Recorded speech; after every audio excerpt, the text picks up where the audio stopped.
Hello नमस्कार। आज हम जानेंगे अरेस्ट के बारे में।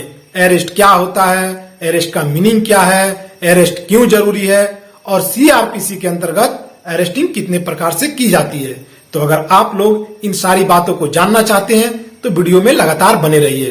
And if you have still not subscribe the channel then please subscribe the channel and hit the bell icon button so that you get notification of upcoming videos. Let's start the video.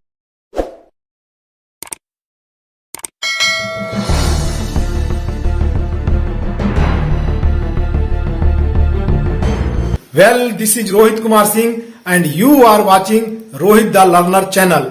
और आज का topic है arrest. CRPC chapter 5 section 41 to 60 deals the provision of arrest.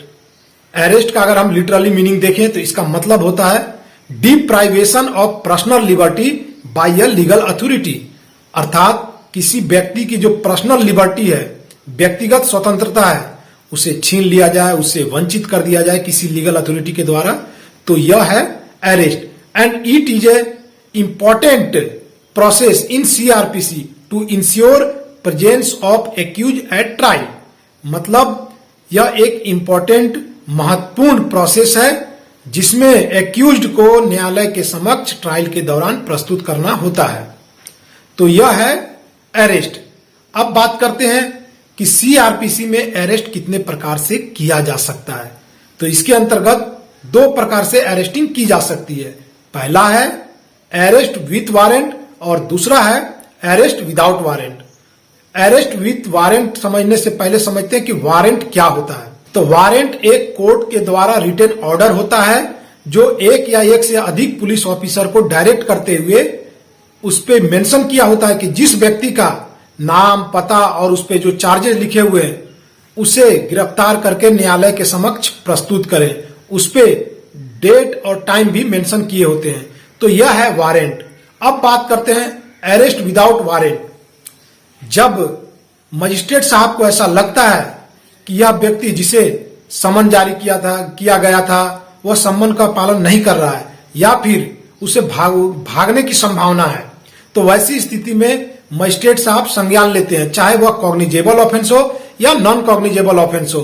उस एक warrant जारी करते हैं और उसके सहारे पुलिस वाले उसे गिरफ्तार कर सकते हैं। तो यह हो गया अरेस्ट विद वारंट, अर्थात पुलिस वाला वारंट के साथ ही गिरफ्तारी करे। अब बात करते हैं अरेस्ट विदाउट वारंट।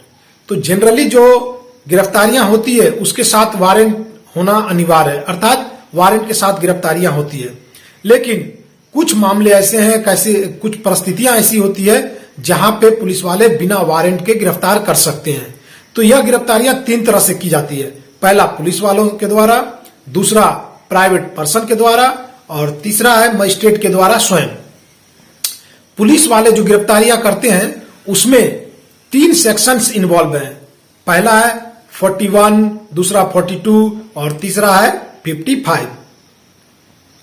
तो जो 51 है वह इंश्योर करता है उस परिस्थिति को, उन सर्कमस्टांसेस को जहां पुलिस वाले उन्हें गिरफ्तार कर सकते हैं। अर्थात पुलिस वालों को ऐसा लगता है कि जो व्यक्ति है वो सस्पेक्टेड है, वो कोई घटना को अंजाम दे सकता है, तो वैसी स्थिति में गिरफ्तारियां कर सकते हैं बिना वारंट के। अब बात करते हैं सेक्शन 42 की। तो सेक्शन 42 पुलिस वाले को इंपावर करता है कि अगर कोई नॉन कॉग्निजेबल ऑफेंस करने वाला है, कमिट करने वाला है, तो उस स्थिति में उससे जो नाम, एड्रेस कुछ भी पूछते हैं तो वो सही नहीं बता रहा हो, तो उस स्थिति में पुलिस वाले उसे गिरफ्तार कर सकते हैं। अर्थात कोई व्यक्ति अगर अपना नाम छुपा रहा हो, एड्रेस छुपा रहा हो और उस पर शंका गहरा रहा हो कि ये व्यक्ति झूठ बोल रहा है, कोई भी घटना को अंजाम दे सकता है, तो वैसी स्थिति में police officer can arrest without warrant. अब बात करते हैं प्राइवेट पर्सन की। तो प्राइवेट पर्सन सेक्शन 43 के तहत किसी व्यक्ति को गिरफ्तार करके पुलिस वाले को हैंडओवर कर सकता है। उसकी दो शर्तें हैं। एक तो कि वह व्यक्ति अगर घोषित हो, अपराधी घोषित हो, तो उसे भी गिरफ्तार करके पुलिस वालों को दे सकता है। दूसरा कि अगर कोई व्यक्ति नॉन कॉग्निजेबल ऑफेंस करता है, नॉन बेलेबल ऑफेंस, चाहे वो कॉग्निजेबल ऑफेंस क्यों ना हो, वैसा कोई ऑफेंस करता है, वैसी स्थिति में प्राइवेट पर्सन उसे पकड़ करके पुलिस वाले को इन्फॉर्म करके उन्हें हैंडओवर कर देते हैं। तो ये हो गया प्राइवेट पर्सन के द्वारा गिरफ्तारियां। अब है मजिस्ट्रेट साहब के द्वारा गिरफ्तारियां। मजिस्ट्रेट साहब सेक्शन 44 के तहत किसी व्यक्ति को गिरफ्तार कर सकते हैं विदाउट वारंट के। इसमें अगर जो गिरफ्तारी कर रहे हैं वो उनके ज्यूरिडिक्शन में होना चाहिए। इसके साथ साथ वो जो घटना घटित है हुई है वो उनके प्रेजेंस में होना चाहिए। तो ऐसी स्थिति में, ऐसे सर्कमस्टांसेस में, ऐसी परिस्थिति में मजिस्ट्रेट साहब भी गिरफ्तारी कर सकते हैं। तो ये था अरेस्ट विदाउट वारंट। तो अभी हम लोगों ने समझा, अरेस्ट का मीनिंग समझा, अरेस्ट कितने प्रकार से किए जा सकते हैं और सीआरपीसी में अरेस्ट क्यों जरूरी है।